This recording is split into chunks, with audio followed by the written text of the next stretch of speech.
Hey guys, it's Hannah and welcome back to the Dyslexic Reader and welcome to a book haul. If you guys didn't know, we are back in like a second full complete lockdown, shop shut, everything. Some people are bending the rules more than the last time, but it's generally meant to be the same kind of idea as March up until Christmas. So I went out a couple of days before the shops shut and I got some books, so I wanted to share them with you guys, whether I get round to them this month or not. We'll see, but I went out for some retail therapy before everything shut and I got a couple of books.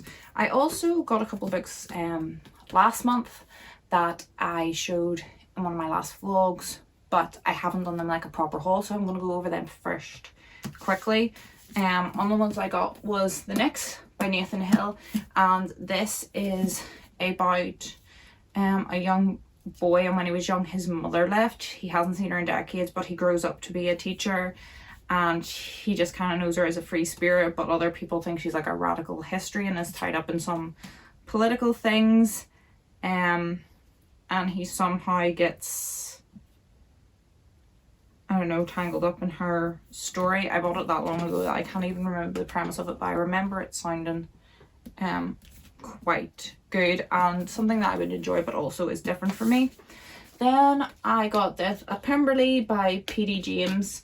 And this is set after Dorothy and Elizabeth have been married for 6 years and they hold some sort of party at Pemberley and the whole family comes, Bingley and Jane and everybody comes. But I'm guessing there seems to be some sort of murder or accident or something. This is kind of like a murder mystery set at Pemberley. And the final one that I got that day was Melmoth by Sarah Perry. I have The Essex Serpent by Sarah Perry, which I have not read yet, but it sounds like something that I would enjoy. And this also seems quite good. It seems about a woman who has done something in her past that she can't like come to terms with. She has a lot of guilt and she finds a strange manuscripts, and it talks about this creature that follows people throughout human history with like different types of guilt. And it's called the Melmoth, and it's the loneliest being in the world. It just follows the condemned. And everyone that like sees it then has to make some sort of choice in terms of their guilt, and yeah, the Melmoth starts following her, I think.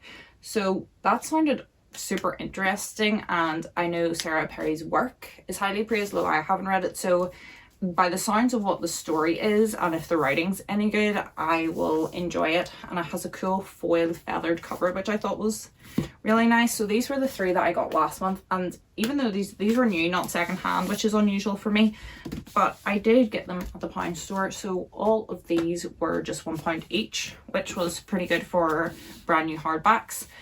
And then last week I went to my favorite book charity shop in the city, and they have carts outside where everything is 50p on the carts, and sometimes you can go and hook about for ages and there's nothing that draws you in, and other times you go and you just cannot pick. There's so many good choices, and my last trip was one of those, and I whittled it down to 6 books. So I got 6 books at 50p each, so it was only £3 for 6 books, which is such a bargain.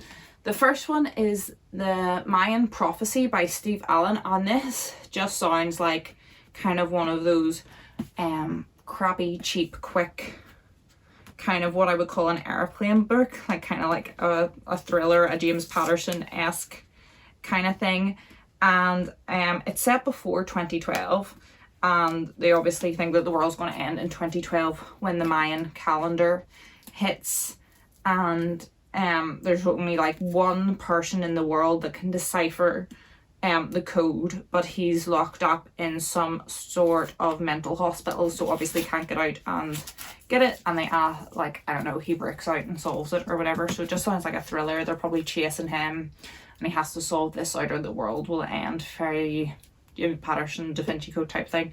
And kind of like Mayan, ancient Egyptian cultures really interest me, so I thought that would be a quick, easy read when you're looking for it sometime, and it's like a topic that you're semi-interested in anyway. And speaking of ancient Egypt, I got Name of the Beast by Daniel, I'm not sure if I think it's Easterman. Look at that for a cover. I think it's pretty cool. It's just completely black on the back, and it says that he's one of the greatest writer and he's written lots of books, but I've never heard of him before. And the synopsis is really short, so I'll just read it. Egypt, 1999. Terror reigns, the end of the world seems nigh.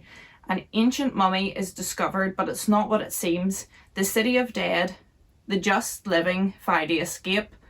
But what hellish reality? The horror mounts in an unforgettable climax. So it doesn't really tell you anything about the book, but it seems to be like a horror sci-fi type genre. And it seems like he was a well-acclaimed author in his day, although I've never heard of him. Let's see if we can get a 92 was when it was written. And it's in an ancient Egypt mummies. There's a sphinx on the cover and all the like, so that would be interesting. The next one I got is another beautiful cover. Again, all the rest of these is hardbacks. They only got one paperback out of this whole stack, and it's not like me really to go for hardbacks, but it's just the books happen to be hardbacks, not that I go for hardbacks. And this is The Long Forgotten by David Whitehouse. Again, beautiful cover. And this covers a topic which terrifies me and yet fascinates me. I have two topics which like chill me to the bone, but also I'm so fascinated by. And that is sharks and plane crashes, especially the ones which are unexplained, which is what this covers. So it seems like a black box recorder from a plane that went missing 30 years ago is recovered at the bottom of the sea. And our main character, Dove, starts to remember a past that isn't his. So he's in the 80s.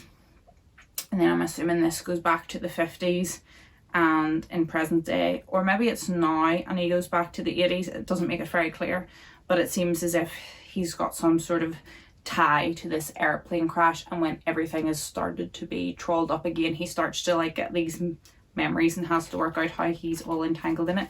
And those kind of mysteries I really enjoy, and what a gorgeous cover. It sounds interesting. Another beautiful cover. This is The Butcher Hook by Janet Ellis. And the long and short of it seems to be that it's like a period kind of piece, and the main character falls in love with the butcher, but her parents, because they're somewhat well-to-do, don't want her to marry the butcher, and they say, we want you to marry this person and this person and this person. So whether it's just her or just the butcher or both together, I can't really tell, but it seems like they go about butchering her like potential lovers so that they can be together. Whether they murder her parents or not, I'm not sure, but that is the vibe that it gives off of these two going on a killing spree so that they can be together. And that sounds kind of like fun and eerie to me. I love modern written period pieces as well as actual classical period pieces. It's just it's actually one of the historical time periods that I'm actually interested in. We have The Stalker's Apprentice, again really widely praised on its cover, not only for the book but also for the author, whom I have never heard of. Apparently quite a kind of suspense thriller writer in their day, and it's MS Power, so let me know if you've heard of them before. I'm not even sure of their gender. And this seems to be that someone is working at a publishing agency and they're like proofreading the things that are submitted, and there is like a serial killer in prison who's trying to write their memoirs, and the person that works at the publishing firm is reading and editing this, and then they get ideas from that because they have like fallen in love with this stranger that they're stalking, and they're taking tips from this like psycho killer's memoirs and like trying to like get tips and hints, which sounds super scary. And everyone's praising about like how suspenseful it is and well written. And apparently a string of best-selling novels, MS Power has established a reputation as not only the master of narrative but a creator of superbly imagined plots and characters. So that sounds pretty good to me. And then finally we have a beast of a book. And when I was showing Dad what I bought when we were on the phone, he asked me if I bought this one solely because it was big.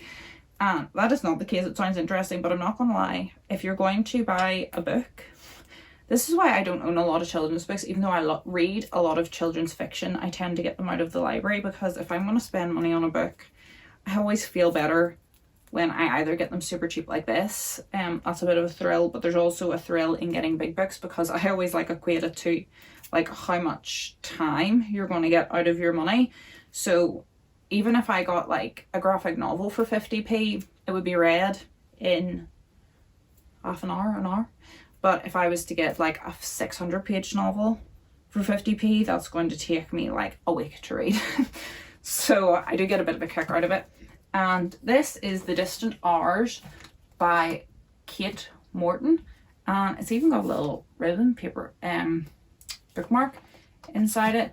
And this has a super long synopsis, so I'm just going to give you what I can remember from buying it.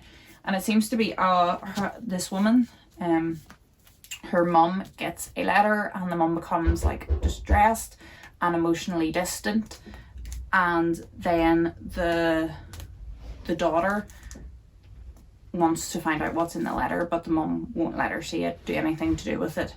And after the mum passes away, she finds the letter and then goes on some sort of journey to discover a family secret. And I love family secret novels, so this one is definitely a winner for me. But as you heard, our front door has just been knocked, so I'm gonna go and check out what that is. I hope you're all happy, I hope you're all healthy, and hopefully I'll see you in my next video. Goodbye.